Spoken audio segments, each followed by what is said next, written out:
Oi pessoal, eu sou a Andrea Martinelli do HuffPost Brasil e eu estou aqui no Estúdio Rosa com o mastologista Rodrigo Gonçalves do Instituto do Câncer de São Paulo. Boa tarde. Boa tarde, tudo Andrea. bem? Eu queria que a gente começasse falando um pouco do seu trabalho, que você explicasse um pouco como que funciona o teu trabalho como mastologista no Instituto do Câncer. Tá certo. Meu trabalho é bem simples, na verdade. A gente recebe as pacientes da rede básica de saúde, elas já vêm com diagnóstico de câncer de mama, ou então elas vêm com mamografia ou ultrassom alterados com alta suspeita de câncer de mama. No caso das pacientes que não têm diagnóstico ainda, mas mamografia suspeita, a gente faz o diagnóstico lá no ICESP mesmo. Algumas têm a sorte de não ter a doença e recebem alta, outras a gente faz o diagnóstico e já providencia o tratamento. Nas pacientes que já vêm com diagnóstico, a gente faz os exames necessários para programar o tratamento, para ver se o câncer é apenas local ou se ele é localmente avançado, ou seja, se já está na axila ou mesmo se ele já é metastático. E para qualquer uma dessas três modalidades, a gente tem tratamentos possíveis e a gente dá um encaminhamento de acordo com o que for necessário para cada paciente. Sim. E eu queria que você falasse um pouco agora do cenário de pesquisas dentro do câncer de mama, assim, como que a gente tem novas perspectivas, o que tem saído de novo, como que você tem visto isso? Olha, esse é um campo que está florescendo e a gente poderia passar horas aqui conversando. Sim. O câncer de mama ele é um grande rótulo, ele é um grande carimbo, mas na verdade eles são doenças diferentes dentro desse mesmo título. Sim. Então, o estudo mais importante foi em 2002, que identificou que a gente tem 4 tipos diferentes de câncer de mama. E a gente trata eles com quimioterapias diferentes. Então, só para não me avançar, obviamente todas essas pacientes com câncer vão passar por cirurgia, algumas delas vão passar por radioterapia, as que são submetidas a mastectomia ou cirurgias muito mutilantes têm o direito à reconstrução mamária garantido pela lei. E o que muda mesmo, na verdade, depois desse tratamento cirúrgico e radioterápico é a questão de fazer ou não quimioterapia. O mais importante de saber qual que é o sobrenome, digamos assim, do câncer de mama, é saber a que tipo de tratamento ele responde. Então, tem pacientes que vão se beneficiar de quimioterapia e devem fazer, tem pacientes com tipos que a gente chama de subtipo luminal, que não tem tanto benefício assim de quimioterapia, mas em casos selecionados vão fazer. Então, a pesquisa está florescendo nesse sentido de identificar qual paciente precisa de qual tipo de droga, e a gente tem diversas drogas sendo pesquisadas a cada momento. A gente começou de um esquema de quimioterapia que a gente chamava de CMF, que foi até a década de 70, 80, e depois surgiu um novo esquema de químio. E se a gente for começar a conversar do ano 2000 para cá, nos últimos 15 anos, já foram desenvolvidas inúmeras drogas com finalidades, com indicações diferentes, e a pesquisa avança nesse sentido, saber qual paciente se beneficia de cada tratamento e não mais apenas a gente tratar todo mundo igual como se fosse uma doença só. Então, a pesquisa é no sentido de saber qual tipo de câncer a mulher tem, sabendo qual tipo de câncer ela tem, qual vai ser o melhor tratamento para ela. E não só isso, saber que se aquele tratamento falhar, a gente tem alternativas. Só para finalizar, hoje a gente não trata mais o câncer de mama como um grande rótulo. A gente tenta individualizar ao máximo o tratamento, sabendo que cada mulher é um indivíduo único e vai ser tratada de acordo com o subtipo específico que ela tem. Do tipo de câncer que ela tem. Muito bom.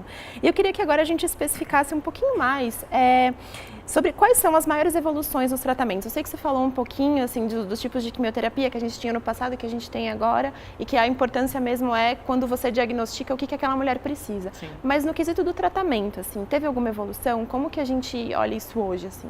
Teve assim, inúmeras evoluções. Eu vou tentar resumir uma aula que eu sempre faço com os residentes lá do ICESP.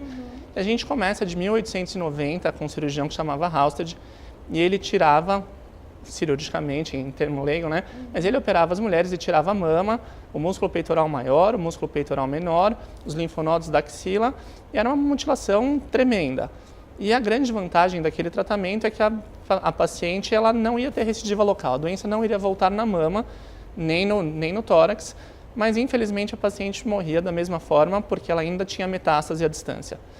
E se você for pensar, é uma coisa muito maluca. De 1890 até 1970, foram 80 anos. Foi quase um século tirando mama, peitoral maior, peitoral menor e axila de todas as mulheres. E a primeira grande evolução, então, foi na década de 70, dois grupos de cirurgiões, para não ser injusto, um americano que chamava Bernard Fischer, com o grupo dele no SABP, e um outro italiano, Umberto Veronesi, líder do IEO, senador italiano falecido recentemente, e os dois tiveram a mesma ideia no mesmo tempo. Eles fariam uma cirurgia conservadora de mama, retirariam apenas uma parte da mama, o tumor e uma margem de segurança, fariam a radioterapia depois, e o que os dois constataram é que naquelas mulheres com tumores pequenos, elas teriam um resultado estético muito melhor, elas não teriam recorrência, a doença não voltaria, graças a essa combinação de cirurgia conservadora mais radioterapia. E daí vem a outra loucura, passam-se mais 30 anos para a gente ter mais uma evolução de tratamento cirúrgico. Então, no começo dos anos 2000, surge a biópsia do linfonodo sentinela, onde ao invés da gente precisar tirar todas as ínguas de todos os linfonodos debaixo do braço, em pacientes selecionadas, em que não tem doença muito avançada, a gente conseguia tirar um linfonodo só. Se esse linfonodo fosse doente, infelizmente a gente precisaria tirar todas essas ínguas. E se o linfonodo não fosse doente, o tratamento cirúrgico terminaria por aí. Qual que é a grande vantagem disso, você pode me perguntar? A chance de linfedema, aquele braço inchado que impossibilita a mulher de trabalhar, que deixa ela com dor, isso deixou de existir com a biópsia de linfonodo sentinela. Em medicina não tem sempre nem nunca, mas não é que deixou de existir, diminuiu infinitamente. E um número muito maior de mulheres conseguiu, então, não ter mais linfedema. E a tendência atual, então, qual é? São duas. As duas são muito legais, uma é a evolução dessa que eu acabei de falar. O que os pesquisadores estão fazendo agora, e o mesmo Umberto Veronesi, de 70, agora ele falou, então vamos pegar essas pacientes com linfonodo sentinela positivo e vamos ver se a gente só irradiar a mama, ver o que acontece. E um outro grupo, agora americano também, não mais o Fischer, um pesquisador que chama Armando Juliano, que eu tive o prazer de conhecer, muito gente boa ele, e o que ele fez foi o seguinte, a gente vai irradiar a mama, pacientes dessas só cirurgia conservadora, mastectomia ainda não. Vamos irradiar a mama e vamos ver o que acontece. E mesmo essas pacientes com até 2 linfonodos sentinela doentes, não precisam mais retirar todos os linfonodos debaixo do braço. Então a evolução do tratamento cirúrgico passou de algo extremamente mutilante, de mama mais axila, mais musculatura peitoral maior e menor, para cirurgia conservadora com radioterapia e, em casos selecionados, apenas biópsia de linfonodo sentinela e mais nada. Para onde isso vai caminhar? Isso vai caminhar para a gente não operar mais axila num futuro próximo. Tem 2 estudos em andamento nos Estados Unidos que estão investigando justamente essa possibilidade. Será que na paciente que não tem sinal clínico de doença, a gente vai precisar operar?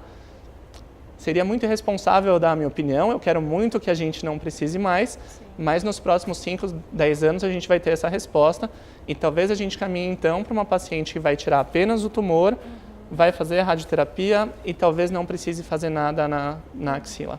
Hoje, com as técnicas de cirurgia, tanto do mastologista quanto do cirurgião plástico atuando em conjunto, eu acho fundamental essa questão do tratamento ser de fato multidisciplinar. Lá no ICESP a gente tem cirurgião plástico a todo momento para reconstruir todas as mamas que a gente achar que tem indicação. Obviamente tem pacientes que não são elegíveis a essa reconstrução mamária, mas todas as que são elegíveis têm à disposição o cirurgião plástico. E essa sinergia entre as duas equipes é fundamental. Então, como que o tratamento evoluiu?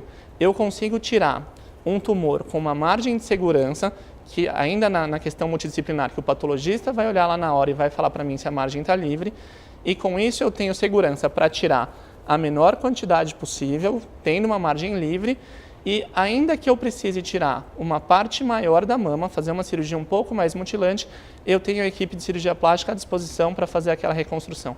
Então, o avanço, além do que eu já te falei na pergunta anterior, é a questão dessa sinergia entre a equipe de cirurgia plástica para reconstrução mamária e a equipe da mastologia atuando em conjunto, desde o momento do diagnóstico e programação cirúrgica até todo o segmento. Então, lá no ICESP a gente tem a equipe de cirurgia plástica atuando tanto na reconstrução imediata quanto nas reconstruções tardias, e eles são extremamente rigorosos e criteriosos, fazem quantos retoques forem necessários. Perfeccionistas, eles só ficam felizes quando tudo estiver perfeito mesmo. Diante de tudo isso, como que você vê o futuro do tratamento do câncer de mama, especificamente aqui no Brasil? Eu vejo de uma maneira um pouco crítica, na verdade. A gente, infelizmente, no Brasil, a gente tem um sistema público de saúde, ou felizmente, na verdade, e a gente tem um sistema particular de saúde, com seguro e com convênios. E a realidade nos dois pode ser bastante diferente. A gente tem uma publicação, a literatura tem uma publicação do Lancet Oncology de 2011, se não me engano, que mostrou a disparidade entre quem é tratada no SUS e quem é tratada por seguro ou de maneira particular. Como é que eu vejo isso no futuro? Eu vejo de maneira bastante positiva, na verdade. Desde que a gente apresente para o Estado estudos muito bem feitos, mostrando que aquela intervenção é efetiva do ponto de vista custo-benefício, o Estado vai incorporar. Num tempo de preto e branco, de certo e errado, de coisas tão dicotômicas, eu tenho essa visão positiva de que se a gente embasar bem o nosso argumento, com dados científicos e criteriosos, a gente vai provar por A mais B que a incorporação de tecnologias vai trazer benefícios para as nossas mulheres e vai onerar menos o Estado. Então, se você quer que eu fale de ciência, a ciência que eu penso é que assim, cada droga daquela que eu te falei, que serve para um subtipo diferente, aquelas que forem de fato eficazes vão ser incorporadas ao tratamento. E o melhor exemplo disso é o Herceptin, a molécula chama trastuzumab, que ela foi incorporada no rol do SUS na última década e ela muda a sobrevida das mulheres de maneira tremenda. Então, as mulheres que de fato precisam estão tendo acesso a essa droga. Então, isso é uma coisa inegável. Com todos os problemas do nosso país, foi incorporado ao rol de procedimentos, sim, e já avançou. O que eu acho mais importante é que a gente avance na questão do acesso. Eu acho que o acesso é fundamental.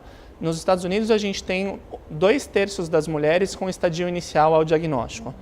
E aqui no Brasil, no estado de São Paulo, são dados da Fundação Oncocentro, a gente tem 2/3 das mulheres com estadio 2 e 3. São doenças localmente avançadas, que ou já estão muito grandes, maiores do que 5 centímetros, ou que estão na axila, ou uma combinação das duas coisas. Então, a evolução, para mim, no Brasil, é essa questão do acesso ao tratamento, fazer mais diagnóstico precoce, de maneira que a gente consiga reduzir a mortalidade e, obviamente, reduzir a mutilação. Quanto mais tumores menores a gente diagnosticar, menos mastectomias a gente tem de fazer. Sim, com certeza. Tá joia. Obrigada, Rodrigo. Eu que agradeço.